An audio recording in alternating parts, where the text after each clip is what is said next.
Òní 15th of October 2022. A wà ní ìlú Idi Ayin, Owode, Imeko, Ipinle Ogun, bẹ́ẹ̀ tí mọ̀, láti wá ṣe ìwọ́de fún òmìnira ilẹ̀ káàárọ̀ oòjíire. Ẹ bá máa share broadcast Koikimedia bring the world closer to your doorstep. Àwọn èèyàn wa wọ́n tó darapọ̀ mọ́ wa. A wà ní ìlú Owode Idi Ayin ní ọ̀nà Imeko. How to match the rallies? No going back. Yoruba nation now. Koikimedia bring the world closer to your doorstep.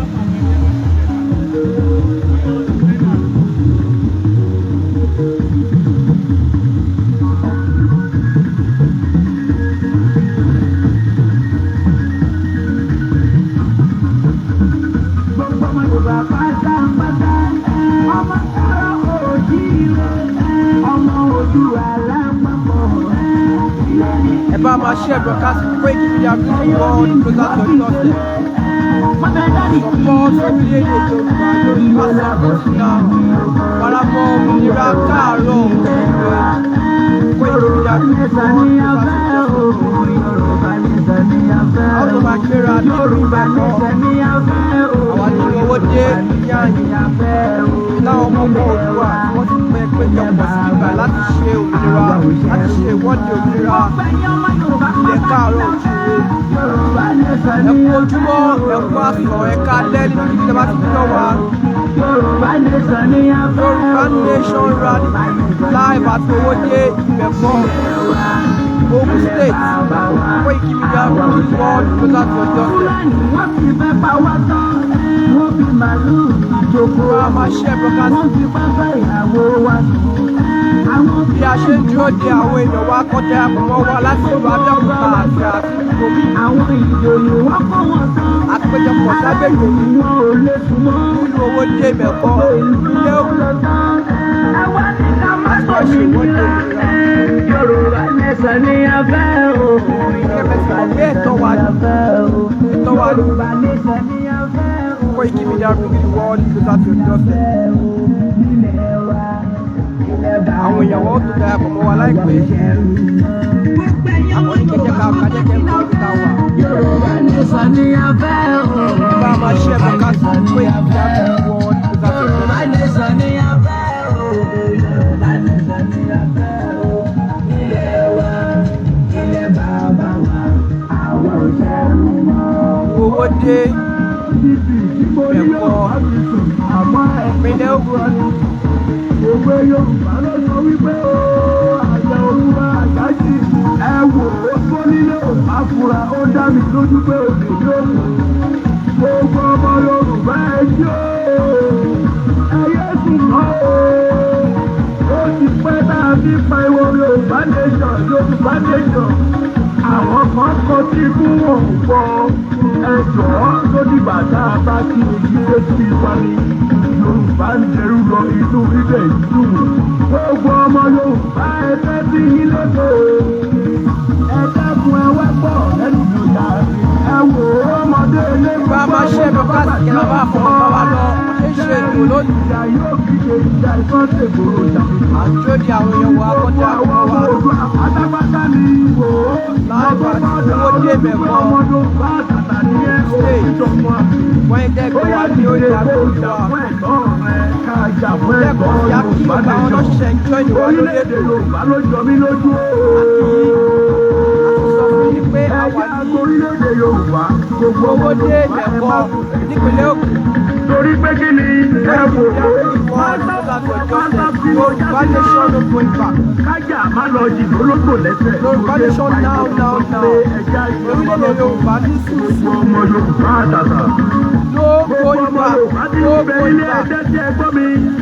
Yorùbá nation ẹjẹ́ gbòmìnira ilẹ̀ wa ká dá dúró.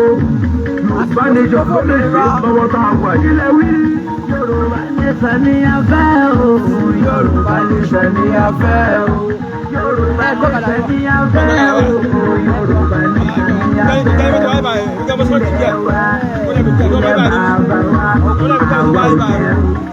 o.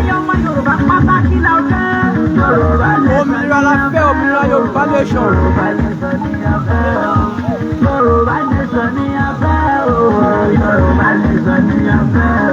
Ẹ bá wa ṣe bọ́kásì. Èyí tẹ́ bá wọ̀ lágbègbè Owode Imeko, ẹ darapọ̀ wa ìjọba káàárọ̀ òjíire. Ẹ bá wà ní agbègbè Owode Imeko, ẹ darapọ̀ wa kádìjọ jà fún òmìnira ilẹ̀ káàárọ̀ òjíire. Yorùbá nation now. Koikimedia really called that your doorstep. Today is 15th of October 2022. Jerry Introduction.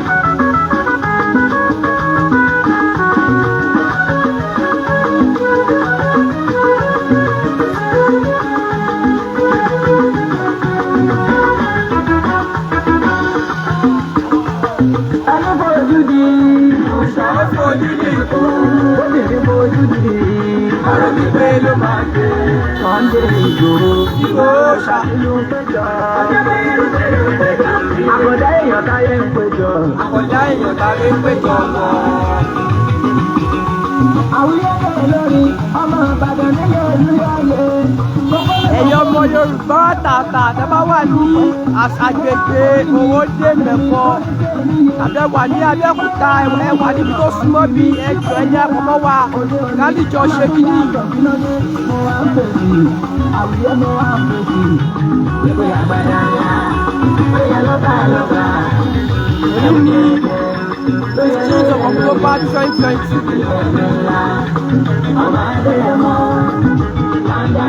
Ọjọ́ kẹẹ̀ẹ́dógún.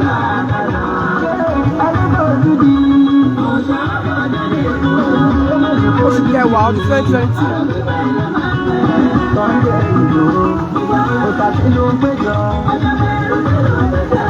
Òní ọjọ́ karùndínlógún oṣù kẹwàá ọdún 2022, 15th of October 2020.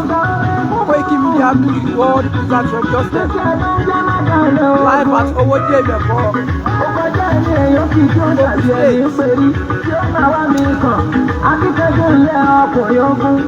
Láti wá ṣe àwùjẹ́tẹ̀ ìwọ́de rally àwùjẹ́tẹ̀ ìwọ́de lọ́la fún òmìnira ilẹ̀ káàárọ̀ òjíire láti gba àwọn èèyàn wá jí ní agbègbè Owode Imeko láti ta àwọn èèyàn wá jí. Koikimedia bring the world at your doorstep. Live at Owode Imeko. Bàbá máa ṣe fídíò yẹn ṣe kí wọ́n bá máa ṣe bọ́kásì káwọn èèyàn wá balẹ̀ máa darapọ̀ mọ́ wa. Òòṣà ó fojú di Yorùbá nation ló gbé ìgbà. Àsìkò tí tó fòmìnira ilẹ̀ káàárọ̀ òjíire nínú ló ṣokùnfà táwọn èèyàn fi péjọ pọ̀ sí ìgbà láti wá ṣe òmìnira ìwọ́de òmìnira. Káwọn èèyàn bá gbé lágbègbè kan lè bá tají kó má bàa lè dìbò fún àwọn olóṣèlú ẹlẹ́gbọ̀n. Ọmọ òkúta mẹ́ta ìgbò ó yájú ní òye tó tó dáyé. Koikimedia Òṣà abẹ́rù sí ayé títì Yorùbá nation ló gbé ìgbà. À ń tó ní àwọn èèyàn wá kọjá àwọn alẹ́kọ̀ọ́ kojú. Gẹ́gẹ́ bẹ́ẹ̀ ti mọ̀ ní pé òní tí bá fẹ́ fẹ́tí àpàdé ìwọ́de òmìnira Yorùbá nation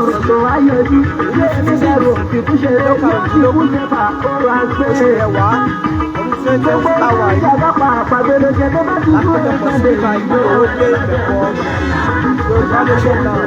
Àwọn èèyàn ń bọ̀ wá láti dàpọ̀ wá fún ìwọ́de. Òòṣà ó fojú di ara mi bẹ́ẹ̀ ló máa gbé Sunday Igboho. Òòṣà kí ló ń péjọ? Àkọ̀dá èèyàn táyé ń péjọ. Ọmọdé fún ìrọ́pò bójú ẹ̀yìn. Òjò bá lójú wẹ́rẹ́ máa ń pa ní ọ̀rọ̀ Sunday kan. Òròmọdìyẹ tó bá fojú di àṣà Sunday. Òní ìkọlàgbà kún kékeré. Ojúkójú òṣè fi ògbó. Bójú kan bá dẹ̀ òtítọ́ ló máa kọ́. Mọ́ra burú lọ́kàn sí Sunday. Ẹ̀mí tó rú ẹ̀ àgbọ̀jọ́ òkú.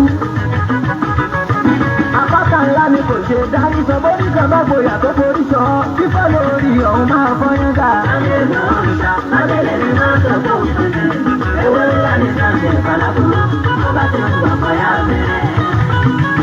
torí alábòjú di ọ̀ṣà ọ̀fọ̀dé mo bí ìfojú di ọ̀rọ̀ gbẹgbẹ́ ìjọba bẹ̀rẹ̀. Sunday Igboho òòṣà tí ló ń péjọ. Àkàndá èèyàn táyé ń péjọ. Mo ké kí Sunday ó wá ń bínú, ó ń sọ fún pọ̀jùta ló ń bínú sí. Kọ́bọ̀lọ́run tó ṣe ẹ̀dá Sunday tó ṣe é lẹ́sà nínú ayé pátá. Ewé tó ń jẹ́ kí o ṣe ń jáṣọ òògùn, aláwọ̀ tí ó jàjà ẹni kò yanjú. Ẹni lè wé mogun èyí tó ń jẹ́, ájúbà fún ìṣàkóso ó lè jẹ́. Kò ṣe é ṣàníyàn oògùn, kò ṣe é pèrí, ilé ní Sunday kò ṣe é dì mú.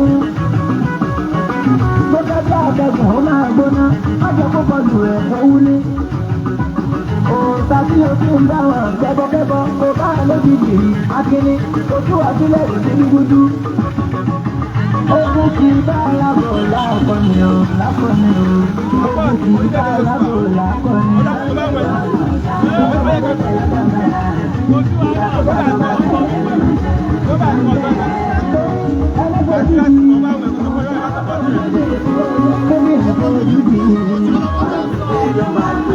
Sunday Igboho, òòṣà tí ló ń péjọ. Àkàndá èèyàn táyé ń péjọ. Àwọn tó wà lágbègbè wọ́n kàn wò wá ní wọ́n kàn wò pé ọ̀gá o Koikimedia bring the world news at your doorstep. Ẹ má ṣe jẹ́ àsìkò tí tó àwọn èèyàn wá sí ìjà kan máa díẹ̀ díẹ̀. Fún ẹ̀yin tẹ́jọ́ tẹ́jọ́ àkọ́kọ́ wa lórí ètò wa kí o.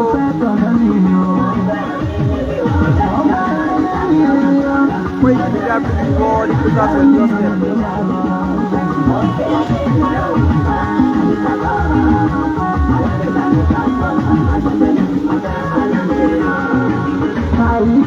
Wọ́n bá wí níbi ọbẹ̀ ọbẹ̀ ọ̀rẹ́ wa. Wọ́n bá wí níbi ọbẹ̀ lọ́nà àdìsá ni wọ́n kò yà. Ojú ọjọ́ lè máa rọ̀ tó bá ti bẹ́ẹ̀ sí gbòòrò. Ó kì í ẹ́ ti lé ọgbà àdìsá ooo. Aládìsá gbọ́ ooo. Àdìsá tá ń kọ́ máa láti lóbi. Mo fẹ́ tọ̀ lẹ́nu mi ooo. Nífẹ̀ẹ́ tọ́kọ̀ ẹ̀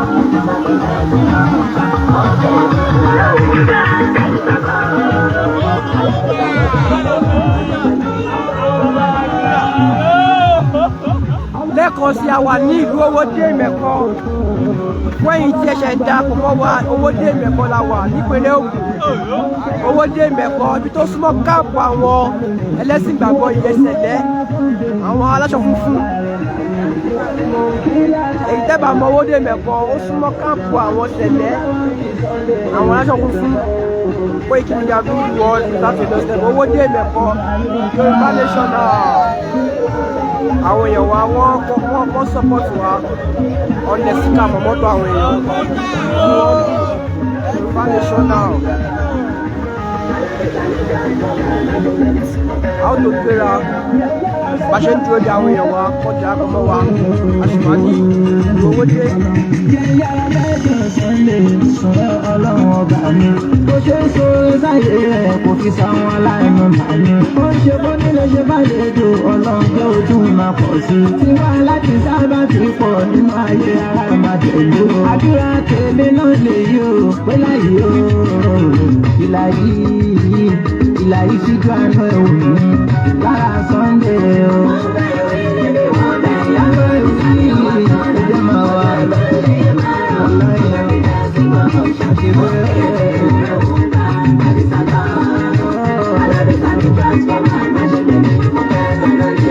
Yankee Adele Sunday, Yankee Adele Sunday, Àdìsá ọmọ Adéyẹmọ. Bàbá Bísọ́lá bàbá Àdámi bàbá Michael Adéyẹmọ.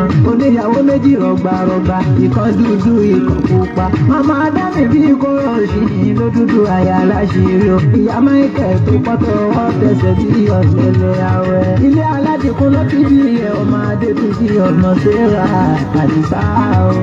Àwọn èèyàn mọ̀ pé ó ní bàbá tó kọ̀ gan jẹ́ kí n já wọn sí. Láìsí ọmọ ìyá jẹ bàbá ẹni ṣe mo wí.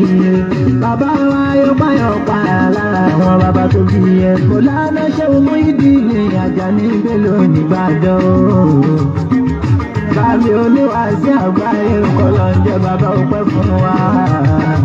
Bàbá ẹni. Wọ́n bẹ̀rẹ̀ wí níbi wọ́n bẹ̀rẹ̀ lọ́dún ọdún sáré ọwọ́ tó lọ. Ojú ẹ̀kọ́ ilé ẹ̀ máa rà ó máa rà ó máa sì gbọ́ ọ̀ṣọ́. Èjì ilé òun gbà àdìsá bá ọmọ. Aládìsá ní transport ọmọ ṣẹlẹ̀ ní ìpínlẹ̀ Aláàfin àgbààgbà mẹ́rin ni wọ́n tẹ́ níbẹ̀ ṣẹ́ tí wọ́n ju ẹ̀gúnlẹ̀ sígbó. Ojú orí wọn bẹ nígbò kò parun. Àfìgbà tó bá tẹ̀ láwá jẹ nígbò tó kó gbogbo ọmọ wọn rọ̀yọ́ gbẹ. Kábíyèsí ọba gun ojú làkọ́kọ́. Tó tó bí aró ọba àròpọ̀tọ̀ níyù. Torítorí Ajíbóyèdè torítorí ọba tẹ̀lá ṣípa. Òfìrùn kọjá tóun ló kọ́ mọ̀ ọ̀yọ́ wá domílẹ̀ nígbò. Ìgbòho ẹ ti ń ṣoríire bọ̀ lọ́jọ́ gbọ́rọ̀. Ìgbòho ní kú sọ bó òfìrùn kọjá. Ìgbòho mọ̀ rẹ̀ nílé Ọ̀yọ́ ìjọ́sí nílé ikú bàbá yèyé lọ́ba mọ́bàjẹ́ wà. Kọ̀sọ́ba tí ó jẹ lọ́yọ̀ọ́ tí ò ní wá forí balẹ̀ fáwọn bàbá rẹ̀ tó jẹ́ gbòho. Ìdí nìyí tó fi ń kì í lọ́yọ̀ọ́ gbòho. Wọ́n bá ẹ wí ìrìnà. Wọ́n bá ẹ wí níbi wọ́n bẹ̀ yọ̀dọ̀ ọdún sáré ọwọ́ kọ́lá. Ọjọ́ ìbọn ilé ẹ̀ máa rọ̀. Ọba fi bẹ́ẹ̀ sí bọ́ ọ̀ṣọ́. Ó kéèké ilé òun gbà àdìsá bá ọmọ. Aládìsá ní transport ọmọ ṣẹlẹ̀ ní ìpínlẹ̀ Nàìjíríà. Àwùyé o.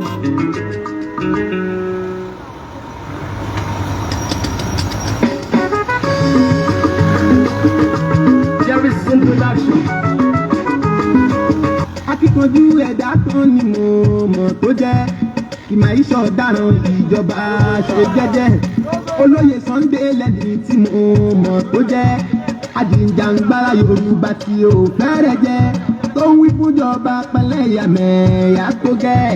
Ìjẹ tí ẹ jẹ tẹ̀tẹ̀ ní jẹkújẹ ẹ má jẹ dágunró Ìgbòho ṣeré jẹ. Yorùbá ronú ẹ má fi bẹ́ẹ̀ kún pajẹ. ESS lẹ́yìn lẹ́yìn Ìgbòho jẹ́jẹ́ ẹ wọnú gbólọ kẹ lọmọ dàrán fẹ́kún pajẹ. Àtijọba Nàìjà ẹ má bọwọ́ kan Ìgbòho iṣẹ́ ọ̀daràn kírímínà ajìjàgbara ṣóhun tó ń jàfẹ́tọ̀ ọmọ Yorùbá ẹ mọ̀ wọ́n dáràn ẹ̀rù wọn Ìgbòho ṣàlẹ̀ dúró mọ́ ọmọ Yorùbá ẹ̀rọnú àsìkò ti tó kárẹ̀lé ẹ má jọ fi wá ṣẹ̀rú mọ́ ẹ ti rí lẹ́yìn Ìgbòho kápá ọ̀tá ó má ṣe ká.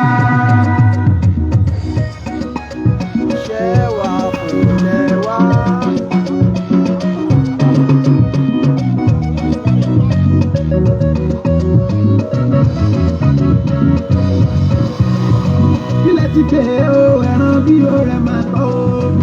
Òòṣà Sunday ọkùnrin ogun. Lọ́jà sọ́lá yẹn ìmọ̀ ìdíjà ẹ̀bí. Mo ṣàmùmọ̀ ó kórìíra ìrẹ́jẹ. Kílẹ̀ ti pè ó ẹran bí ó rẹ̀ máa tọ́ ó. Òòṣà Sunday ọkùnrin ogun. Lọ́jà sọ́lá yẹn ìmọ̀ ìdíjà ẹ̀bí. Mo ṣàmùmọ̀ ó kórìíra ìrẹ́jẹ. Ayé lọ́jà akọrin tí sámọ́ni yìí o. Ọ̀jọ̀gbọ́n mọdé ọmọ tí ó gara. Oyin ládùn ọsàn tọ́lọ́sàn ń polo. Ó túmọ̀ sí pé kò sóhun tó dùn bí oyin. Yàrá ní ìfòyín sẹ́nu tó lókòrò rí o. Bẹ́lẹ̀ ẹ̀kọ́ bá kẹ́kọ̀ọ́ awí kó dùn bí oyin. Fetí sílẹ̀ níṣẹ́jú kan gbórin Alani o. Àwọn tí wọ́n ti gbọ́ sétí lọ́dún bí oyin. Ṣé bá lọ́hùn ló fàdùn sórí àwa? Làtún jíṣẹ́ kó má bí kòrò létí. Kílẹ̀ ti pè é ẹran bí ọ̀rẹ́ máa gbọ́n. Òòṣà Sunday ọkùnrin ogun. Wọ́n dá sọ́lá yẹn ìmọ̀ ìdíjà ẹgbẹ́. ṣùgbọ́n ṣàmùmọ̀ kókó ìra ìrẹ́jẹ. Ẹran kí ló pa ológin ní ìlú tó fi nìkan gbé bí pàrà wá bí kẹ́ràn lọ. Mi kì í sọ̀rọ̀ tí ò bá dójú ẹ̀ o, àmọ́ sì kò tí tó táyé lọ́jà fẹ́ bọ́. Ṣé bọ́rọ̀ ipò ọ̀dà ló gbé mi wá? Pẹ̀lú ìjọba ọmọ Yorùbá ẹ̀ máa gbọ́ mi. Òun kọjú sẹ́nìkan láyé táwa lẹ́ẹ̀kan sí à ń dúró de àwọn èèyàn wa kọ́ ṣe àpò mọ́ wa. àwọn kan wá lọ́dọ̀ àti ìkẹ́mọ́ ní gẹ́gẹ́ kó gbé tọkùn ẹ̀mí o. láti wá ṣe àpò mọ́ wa fún Ìwọ́de. ọ̀rọ̀ nìyẹn. Kí ló dé tó ìjọba tẹ̀lé gba ìgbò? Ìlú Owode Ẹ̀wá Imeko. tó Sunday lọ dáràn lórí Yorùbá nation now ẹ lóko wọlé ibà. gbàgbó láti fi ṣòkú ooru. Ọ̀la ni kò má jà sọ́la sóhun lóko yọ. Ó ṣe bí akọni ní elérú wá fi ṣùgbí. Ẹ bẹ̀rẹ̀ sílẹ̀ ẹ ò pa ẹ̀ ń pálapàlapà. Jábìlà ẹ bẹ̀rẹ̀ sílẹ̀ ẹ ò pa ẹ̀ ń pálapàlapà. Ó máa ṣe ojúgbà mi ti jọba wa. Ilé ti pè é rẹ̀ ní ìrọ̀lẹ́ nàkó. Ìlọ ṣàtúndé ọkùnrin ogun. Orin ẹkún ní Ẹ̀dá sẹ́láyé ìmọ̀ ìṣe ìjà ẹ̀gbìn. Ṣùgbọ́n ṣàmùmọ̀ kókó ìra ìrẹ́jẹ. ohun tó ní kókó kókó ó pọ̀ kó máa kó okun. Ìgbólóhùn àwọ̀gbà bẹ̀rẹ̀ nínú òkùnkùn. Koikimedia Ṣé ohun tó yẹ kó dá gbogbo olúwo? Ló wá dàda pàtàkì tí amúnisìn yìí o. Ó ti pẹ́ gan tẹ́mi ti mọ̀ kókó ẹrú là wà. Ìkọ́jà ò lè sọ̀rọ̀ torí kò ságbára. Àwọn ará ni tó ṣe tán láti jà fẹ́tọ̀ wa. Ìjọba bá tún gbógun wọn ní kírímínà ni. Olóyè Sunday Igboho kì í ṣe kírímínà o. Njàlá olóyè Sunday Igboho kì í ṣe kírímínà. Adéyẹmọ májà sọ́lá àjìjàgbara ni. Ó ń bèrè fún dásílẹ̀ Yorùbá nation. Tó wí fún ìjọba pé bí ẹ bá wà dé tó gẹ́. Ìgbòho láti ìbánitọ́gbọ́ ní nítorí àkókò fìdẹ́ ti bàbá tọmọ kó má lálà. Ìdí gangan nìyẹn tó fi jọta ìjọba. Wọ́n fi ní kí wọ́n lọ pa lóru ọmọdé o. Wọ́n ò rí paná bá parọ́ pé kírímìnà ni. Májà sọ́lá ìṣọ̀ ọ̀daràn eré ọgbọ̀dọ̀ rí o. Ilé ti pè é rẹ̀ ní ìrọ̀lẹ́ nàkó. Ìlọ ṣàtúndé ọkùnrin ogun. Ẹ̀dá sẹ́láyé ìmọ̀ ìṣe ìjà ẹ̀gbìn. Ṣùgbọ́n ṣàmùmọ̀ kókó ìra ìrẹ́jẹ. Adéyẹmọ májà sọ́lá Sunday Igboho. Igboho yálà. Adéyẹmọ májà sọ́lá Sunday Igboho. Ọkùnrin ẹrù ló ń bára ẹlẹ́rù o. Wúwa kí ṣe bákan ní ti ń ṣe ló ṣe òfògùn ìdájọba. Wọ́n ń pè ẹ́ kírímínà. Tó bá wá fogun jà wọ́n wá pè ẹ́ terrorist. Kò kì í ṣe pé májà sọ́lá ò lè kojú ogun. Ṣùgbọ́n sámọ̀jàmọ̀ sálà ń máa fi tọ́jú. Èyí tó mọ ọjà tí ó mọ̀ sá ló ń bógun lọ. Ìgbòho ṣá ó mà ní bógun lọ. Ó kárí ó jàre ọkùnrin ọ̀wàwà wọ́wọ́. Owó bàbá dámì máa lọ kó rẹ̀wẹ̀sì o. Bí ti lókù Yorùbá nation dé tán ó dé tán. Ilé ti pè é rẹ̀ ní ìrọ̀lẹ́ nàkó. Ìlọ ṣàtúndé ọkùnrin ogun. Májà sọ́lá yẹ kí màá yí ìjà ẹ̀gbìn. Ṣùgbọ́n ṣàmùmọ̀ kókó ìra ìrẹ́jẹ. Ìdí òye ká ti bọ́gbọ́n ta bá bàtọ̀ o. Àmì àdùnnìjọ jọ̀wọ́ ráwọ́ nú egun. Kí ló dé gan ẹ̀yin tàbí ṣalábò ìlú o? Tó fi jẹ́ lóru lóru lè wọlé ọ̀rọ̀ wa. Èmi ò mà rí yàtọ̀ kankan nínú yìí. Àtàwọn àlọ́ olóhùn kígbe olè. Ẹ̀mí ẹ̀jẹ̀ lẹ máa ń ta sílẹ̀ yìí o.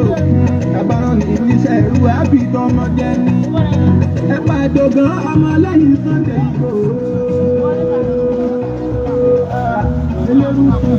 Ẹ pàdógán ọmọ lẹ́yìn Sunday Igboho. Àsìkò tiẹ̀ ẹni dúdú bọ́ọ̀lù ìjẹ́. Ẹ̀kọ́ ní abẹ́ àbámọ̀lá ẹ̀jẹ̀ kan. Mo borí wa kó bá mi rẹ̀ bí ìmọ̀ọ́dún. Ìgbòho Sunday ogún ọ̀rẹ́ yan. Omi ìkúlẹ̀ ìmọ̀ bábọ́ọ̀lù àbájẹ́. Ìrìnàjò rẹ̀ Sunday nígbà gbogbo. Ilé ti pè é rẹ̀ ní ìrọ̀lẹ́ nàkó. Ìlọ ṣàtúndé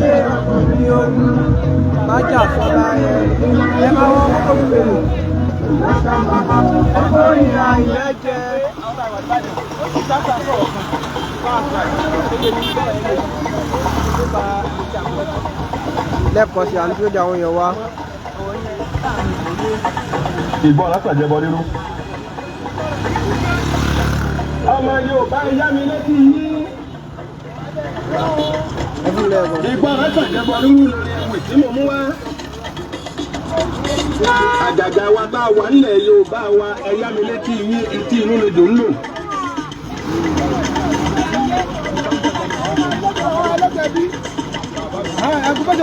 àwọn ọ̀kadà tí wọ́n lé sílẹ̀ Yorùbá yẹyẹyẹ wọ́n ti lé ní 50 million. Lagos lẹ́ẹ̀kan sí fẹ́ẹ́ ṣe ń darapọ̀ mọ́ wa wà ní Owode Imeko Ipinle Ogun ẹ ṣé gan Koikimedia bring the world closer to your doorstep. Èkìtì Ọ̀yọ́. Wọ́n ilé ẹ̀mí lérè pé bọ́lá wà ní Owode Imeko àwọn tó bá wà ní tòsí bíbà tó bá wà lágbègbè bíi kọ́ darapọ̀ mọ́ wa o kájà fómìnira ìwọ́de yìí. níbo ni ẹ ti bá wọn wọ̀nyí wá ọmọ Yorùbá ti fọwọ́ nílẹ̀ ń wò ó jáde ọ̀rọ̀ ẹlẹ́sẹ̀ lọ́ba gbogbo wa ẹ̀yin wèrè. Today is 15th of October 2017. Ọjọ́ karùndínlógún oṣù kẹwàá ọdún 2022. Yorùbá nation now no going back.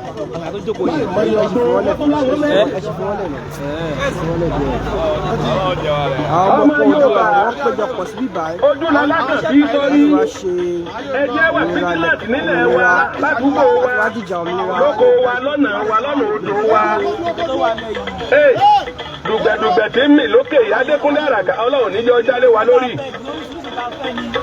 ẹ̀yin ìdìbò kẹ́ẹ̀sẹ̀ bẹ̀ ẹ̀yin olórí burúkú ẹ̀tún ti ń tẹ̀ láwọn olóṣèlú káàkiri ẹ wo gbogbo àwọn èèyàn tá a jọ ń pariwo Oòduà nation torí wọ́n sábà 500 wọ́n tún tẹ̀lé wọn ká.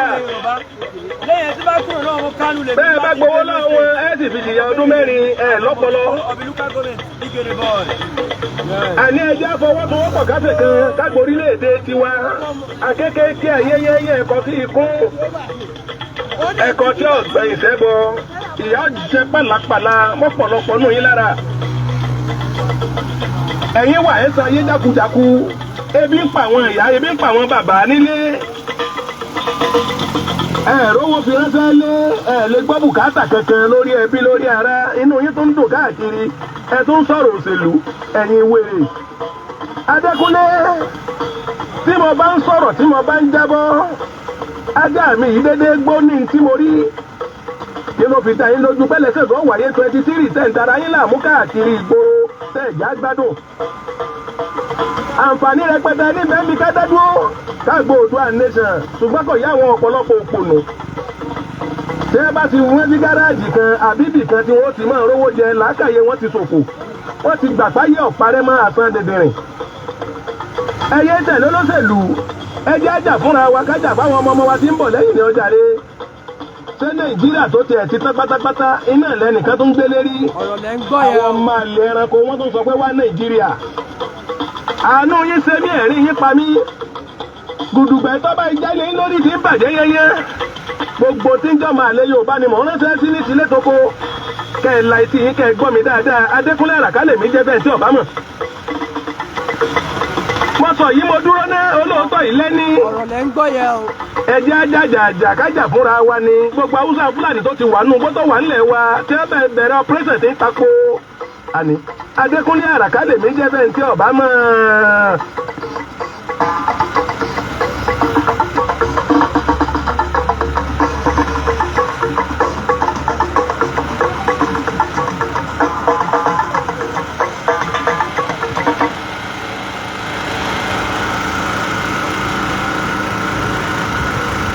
Iṣẹ́ wa fúnlẹ̀ wa, orílẹ̀-èdè wa, kàgbéga, kàgbéga, kàgbéga fáyé rí. Ìgbàgbọ́ wa ní pé bá ṣe bẹ̀rù lọ́bọ̀ mọ́. Ká ṣiṣẹ́, ká ṣiṣẹ́, ká ṣiṣẹ́, ká jọ.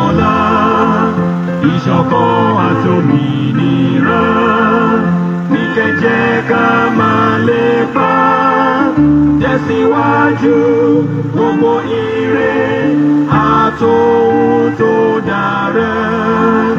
Ọmọ Oòduà dìde, bọ́ sípò ẹ̀tọ́ rẹ. Ìwọ ni ìmọ́lẹ̀ gbogbo adúláwọ̀.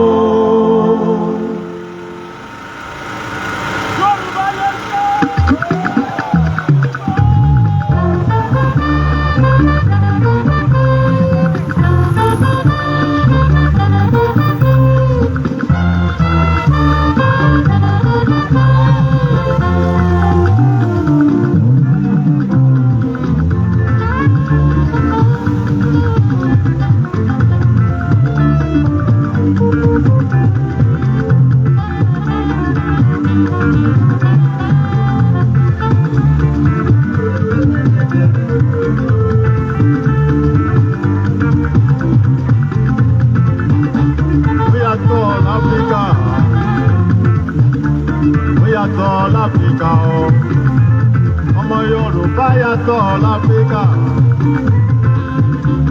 ó yàtọ̀ l'Africa o, ó yàtọ̀ l'Africa, Yorùbá yàtọ̀ l'Africa o, ọmọ Yorùbá yàtọ̀ l'Africa o, ó yàtọ̀ l'Africa o.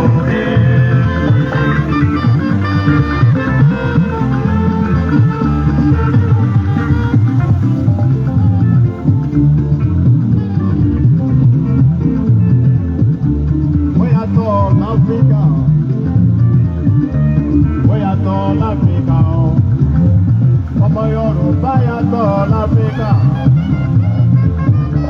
ó yàtọ̀ l'Africa o, ó yàtọ̀ l'Africa, ó yàtọ̀ l'Africa o, ọmọ Yorùbá yàtọ̀ l'Africa, ó yàtọ̀ l'Africa o.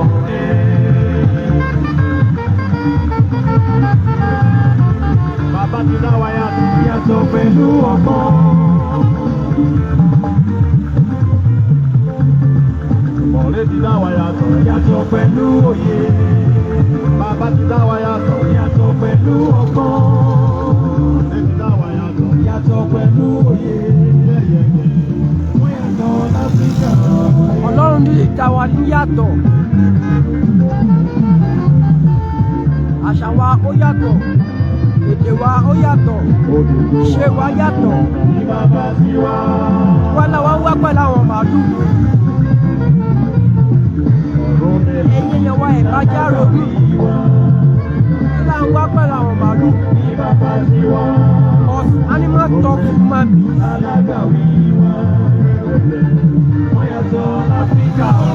Àwa ni wọ́n lọ yàtọ̀ ní ilẹ̀ adúláwọ̀. Àwa gangan ni òkú adúláwọ̀. Àwa gangan ni òkú adúláwọ̀. Àwọn ọmọ Yorùbá àwọn ọmọ mẹ́kẹ́ exploit gbogbo àgbáyé. Omi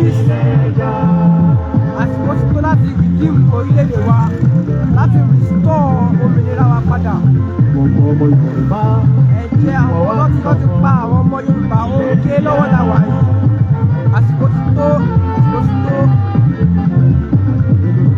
Ẹ má ṣe jẹ́ ká ṣojo. Ẹ jẹ́ ká defend the right wa. Ẹ jẹ́ ká defend the right wa gẹ́gẹ́ bí ẹ ti rí ní ọ̀sẹ̀ tàwa náà ní ọjọ́ Wednesday, ọjọ́ Tuesday kan nìyẹn, tí àwọn àmì wọ́n lọ́jọ́ síkà Yorùbá nation wọ́n lára mọ́tò àwọn èèyàn wa. Ẹni pé àwọn èèyàn wa wọ́n dúró ṣinṣin láti ní pé irọ́ kò yẹ kó rí bẹ́ẹ̀. Àwa la ní ilẹ̀ wa, orílẹ̀ bàbá wa la wà yìí. Àwa yálégbé, àwa la nílé. Nàìjíríà gbogbo ni òṣèlè wa, orílẹ̀-èdè Yorùbá nílẹ̀ wa. Wọ́n dúró ṣinṣin, wọ́n ní ìtọ́jú bá wù wọ́n kọ́ ṣe. Wọ́n ní àwọn òbẹ̀ ẹjọ́ ẹ má jẹ́ kí káyà wa máa já. Ẹ ká dúró ṣinṣin nínú òmìnira. Ẹ ká dúró ṣinṣin nínú òmìnira. Koikimedia bring the world to doorstep. Africa, Africa, ọmọ Yorùbá yàtọ̀ l'Áfíríkà, yàtọ̀ l'Áfíríkà.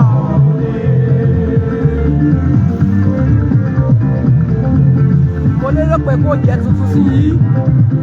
Ọmọ Yorùbá wọ́n yàtọ̀ gidi gan ní Áfíríkà yìí. Ilẹ̀ bàbá wa.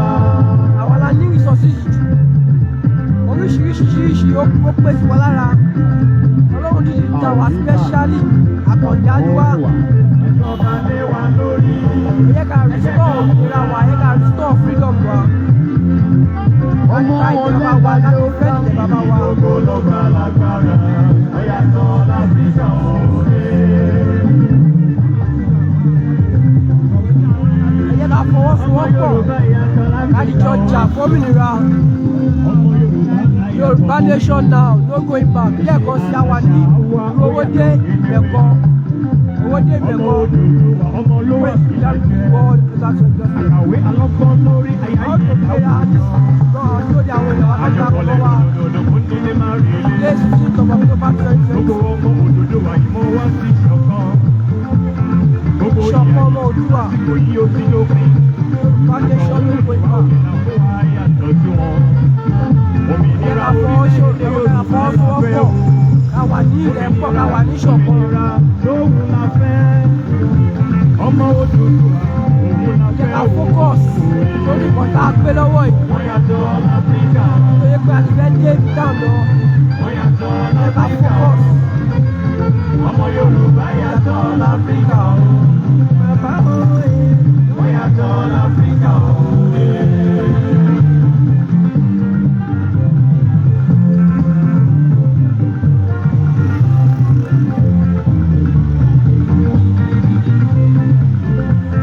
Alàbà máa pọ̀ pẹ́ fún òsì àtìtọ́jú ọmọ. Sọ àràpà ó kì í dìbìdì. Ẹ̀fọ́ ọkọ̀ Fúlàní kò ṣá. Ẹ bá mi kí Pòfẹ́sọ̀ Akíntóyè Báyìí ọmọ Olúwàbí lọ́mìyàwó lọ́wọ́. Ẹ bá mi kí Yàwá Oríṣiríṣi àyàfi ọlá ẹ̀kú iṣẹ́ kanúkánú. Ẹ bá mi kí Ọláyọmí Bọ́ọ̀lù láìpẹ́ àyà gbogbo ọmọ Yorùbá ẹ̀kú iṣẹ́. Ẹ bá mi kí tó yẹ kó rí bẹ́ẹ̀ lẹ́mí ọmọ olódo.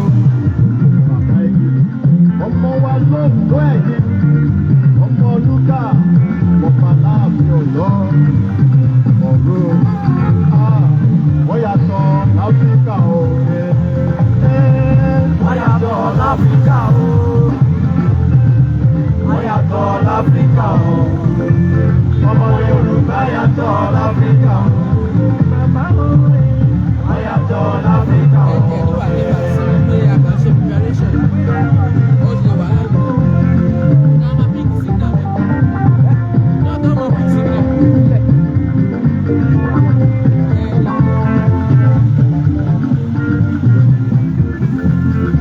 Àròkọ o. Bàbá àròkọ ire.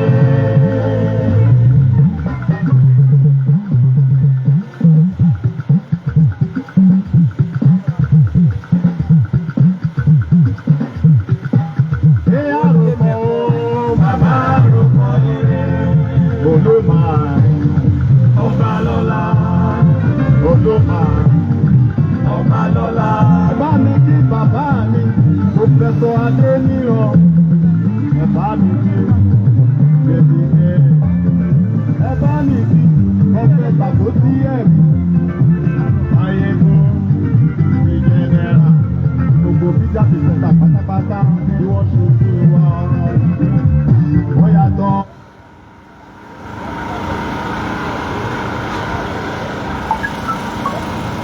A máa get back sí gẹ́gẹ́ bẹ́ẹ̀ tí wọ́n pé à ń dúró de àwọn èèyàn wá láti darapọ̀ mọ́ wa fún ìwọ́de tá a fẹ́ ṣe lónìí ní ìlú Owode Imeko Idi Ayin nípínlẹ̀ Ogun. Koikimedia bring the world to doorstep. A ó padà wá láìpẹ́. À ń dúró de àwọn èèyàn wá tó ń bọ̀ láti Abẹ́òkúta àti gbogbo àgbègbè míì tí wọ́n ṣe gan-an. I'll get back to you.